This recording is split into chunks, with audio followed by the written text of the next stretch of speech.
색소 침착이라고 하면 이제 잡티라고 얘기를 많이 하죠. 제가 한마디로 말씀드릴까요? 네. 색소 침착의 원인 딱 두 글자로. 안녕하세요. 네, 안녕하세요. 네, 봤습니다. 제가 한마디로 말씀드릴까요? 네. 색소 침착의 원인 딱 두 글자로. 염증.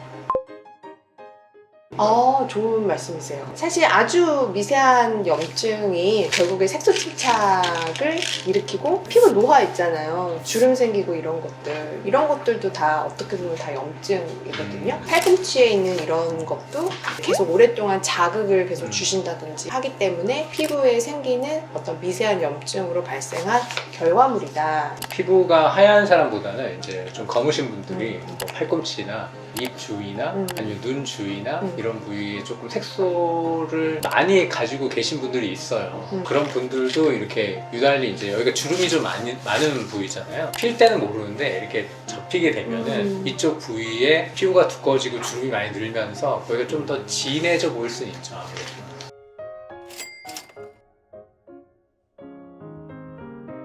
보통은 이제 잡티라고 얘기를 많이 하죠. 뭐 잡티 생겼어요, 기미 생겼어요 이렇게 얘기를 하는데 잡티라는 거는 의학용어는 아니고 기미, 주근깨, 흑자, 검버섯 이런 걸 다 통틀어서 일반인 분들은 잡티라고 얘기를 하죠.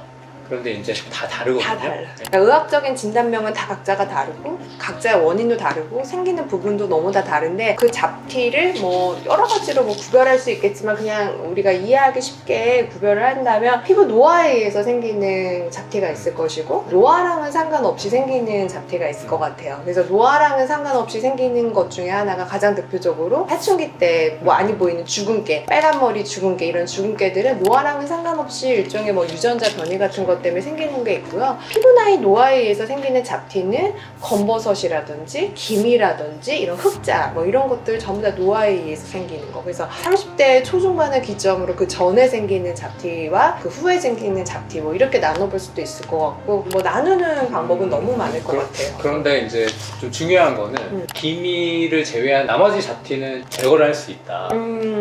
제거의 의미는 뭐냐면 한두 번만 해도 많이 없앨 수 있다. 그쵸. 그 의미고요. 기미는 제거가 안 되는 거고 그쵸. 그 의미는 여러 번 반복을 해야 된다. 몇 개 할 수는 있지만 완전히 뺄 수는 없다. 그렇게 얘기를 하거든요.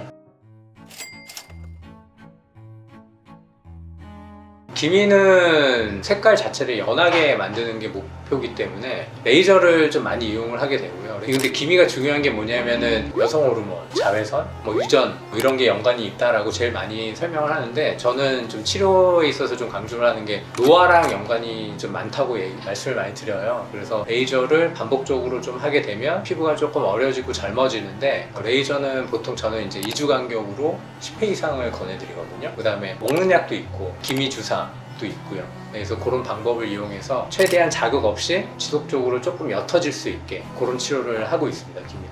유 원장님 말씀에서 되게 중요한 포인트가 자극 없이 치료를 했는데 좀 과도한 자극으로 염증을 더 유발해서 오히려 더 진해지게 만드는 경우가 있어요. 레이저를 너무 세게 받았다던가 또는 본인의 생활 습관으로 인해서 피부의 장벽이 무너졌다던가 아니면 호르몬의 문제라든지 미세 영양소의 여러 전신적인 문제하고도 관련이 있기 때문에 모든 치료 자체가 나에게 새로운 염증이 되지 않도록 잘 치료를 받으시는 게 중요할 것 같습니다. 주근깨는 쉽게 레이저를 두 번에서 세 번 정도 받으시면 깨끗하게 되기 때문에 고민할 필요 없이 그냥 치료를 받으시면 됩니다. 주근깨는 그렇게 어려운 게 아니에요. 네.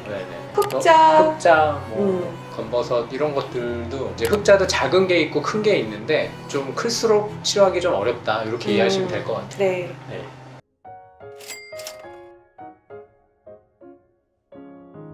자외선 차단제 가장 중요하고요. 금연, 비타민 C와 비타민 E, 항산화제를 먹는 방법도 괜찮고 이제 바르시는 방법 이런 세 가지가 가장 핵심적인 요소가 될 것 같습니다. 그리고 너무 늦게 주무시는 거 안 되고요. 염색하는 것들 뭐 이런 것들하고도 또 색소 침착 관련이 있습니다. 실생활에서 생길 수 있는 모든 염증성 상황에 대해서 안 하시는 게 가장 좋은 예방하는 방법이죠.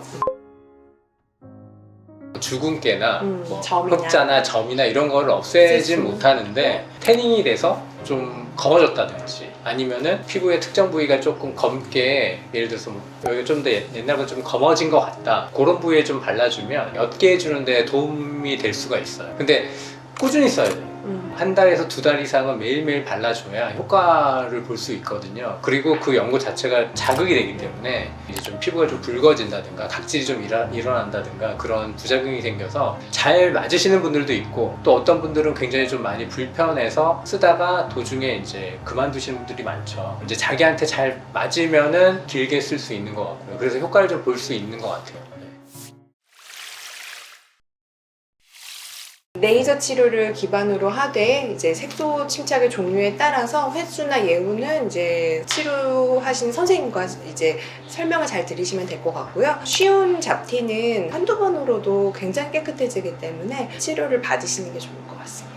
그리고 이제 색소 치료를 이제 원하셔서 오시는데, 대부분은 이제 한두 번만 해도 굉장히 깨끗해지는 것처럼 많이 좀 생각을 하시더라고요. 보통 이제 한 번 해서 60에서 70% 이상 좋아지면 정말 잘 된 거다라고 저는 말씀을 드리거든요. 그 정도 기대를 가지고 치료를 받으시면 좋을 것 같아요. 색소 침착에 대해서 이제 좀 전반적으로 알아봤지만 너무나 중요한 얘기이기 때문에 김이나 주분께 각각 강론으로 다시 한 번씩 다뤄보도록 하겠습니다. 여러분들한테 좀 도움이 되는 유용한 정보였으면 좋겠습니다. 감사합니다. 네, 감사합니다. 감사합니다.